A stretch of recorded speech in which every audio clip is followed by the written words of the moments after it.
Joining us now for an update on the government's relief efforts for the victims of Typhoons Uwan and Tino, Social Welfare Secretary Rex Gatchalian. Mr. Secretary, good afternoon. Nice to talk to you again. Hi, Ron. Thank you for having me. Hi, sir. I understand you had a situational briefing with local officials of Catanduanes as well as Aurora. Will you be able to give us maybe a recap of what was discussed? Well, Ron, the President sent me, as in all disasters, the President sends me to these disaster-stricken areas to make sure that, number one, food is available for every family that's been affected. Two, to start talking about recovery efforts in a household level. So we're talking about financial assistance so that they can start rebuilding, fixing their livelihood. For both Catanduanes and Aurora, what I saw was the devastation is very significant. Infrastructure, livelihood, all affected.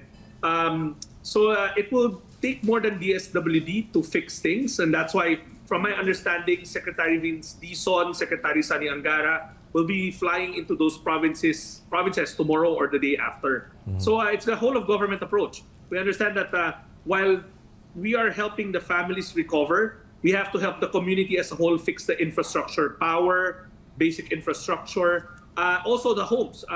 I've been in constant communication with Secretary Ping Aliling to make sure that so that I can appraise him of what needs to be done on the household level when it comes to the physical structure of people's houses. So overall, the destruction is quite significant, but in both cases, I think the casualties have been kept to a minimum. In fact, I believe in both provinces, it's almost zero. So the preemptive efforts of the local officials paid off. And now it's time they've done their part when it comes to preemptive evacuation. Now the national government's doing their part by making sure that there's food for the victims, that recovery efforts are underway. Are there any problems with distribution? From earlier reports, sir, we've heard that there are still areas that are still isolated and there are still problems in sending help to those areas?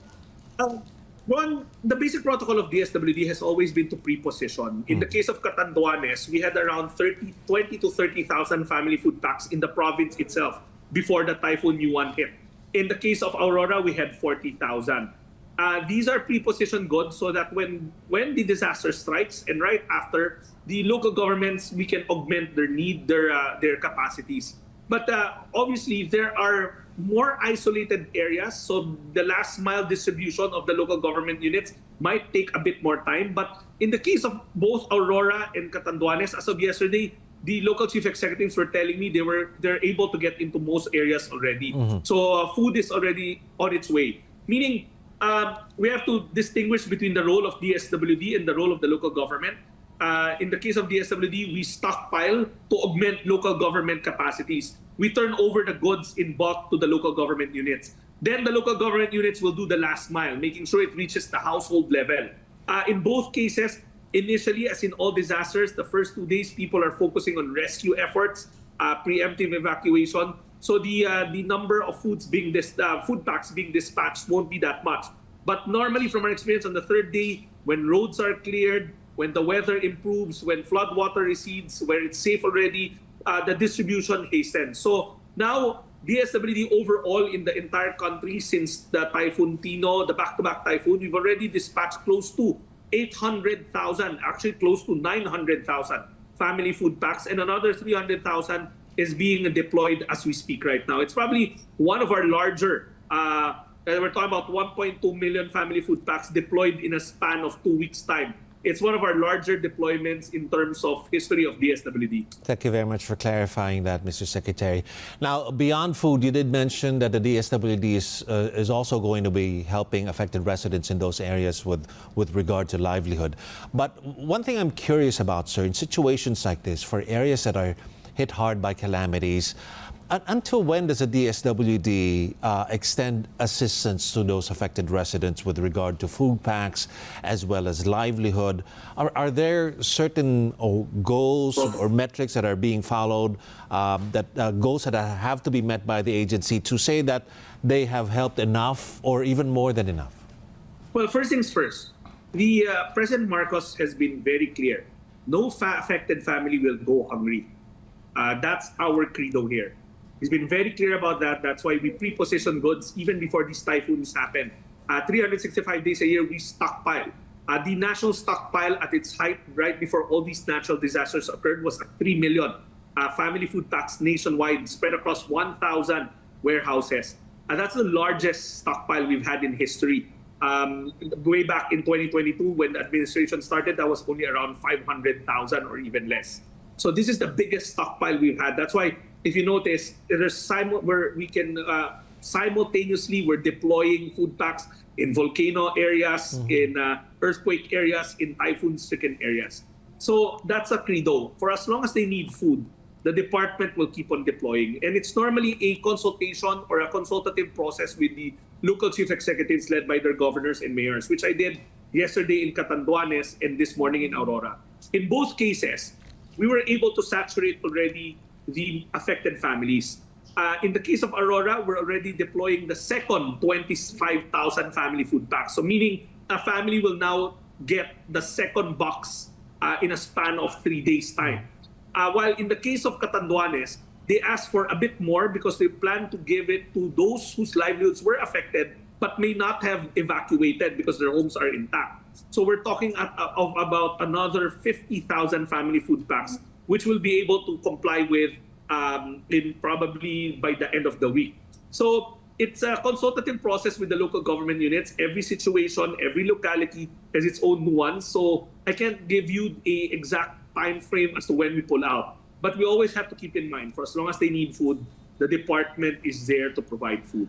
Go ahead, sir. Go ahead. Now, the president has also been clear that not everything a family needs can be found in those boxes. That's why we come in with financial assistance. The first salvo will always be from a range of 5,000 to 10,000 pesos.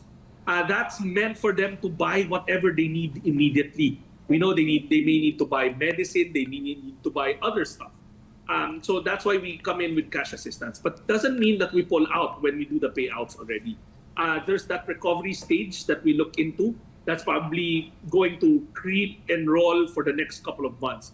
The department provides livelihood assistance together with the Department of Agriculture, Department of Labor, and the other agencies who are in the process, who are in the line of recovery. So it's a long period of time, especially for disasters this big. You have to remember the earthquakes, Tino and Uwan, caused significant damage. So it's not like overnight where a family can recover. In the case of our social workers, they do case management and they look at the long-term viability to make sure that these families don't slip back to poverty or end up in poverty. So in short, sir, DSWD is going to be there as long as those residents We're going to go the mile. We're going to go the distance. We will not withdraw. Our social workers are the first on the ground when a disaster hits, and we're the last to pack up when our social workers and case managers feel that the family, they're back on their feet. So we're the first there, and we're the last to pack up. Talking about back-to-back storms, sir, and previous calamities, there may be a concern that the DSWD may be running out of funds for possible future calamities. We're hoping, of course, there will not be any more. But there has been a replenishment coming from the national government. Tell us more about that. I believe it's more than 600 million, if I'm not mistaken. Yes. And it's already our 10th replenishment. Secretary Mina Pangandaman has been very helpful.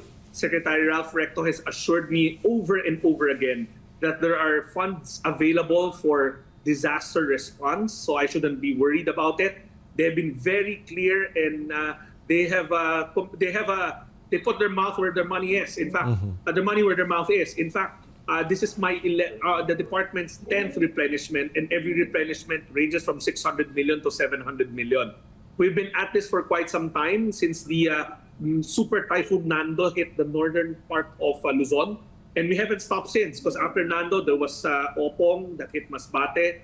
Then there was Ramil that hit Capiz. And then two pretty much simultaneous earthquakes, a couple of volcanic unrest, an oil spill, and now these two typhoons. So there's money. The economic managers, the financial managers has assured me, basically what they're telling me is, Rex, let the social workers do their work.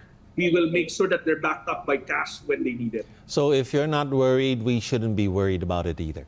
Not at all. The department is up to the challenge and the financial managers are behind us. Secretary Rex Gatchalian of the DSWD, thank you very much, sir, for talking to us. Ron, thank you. Magandang hapon.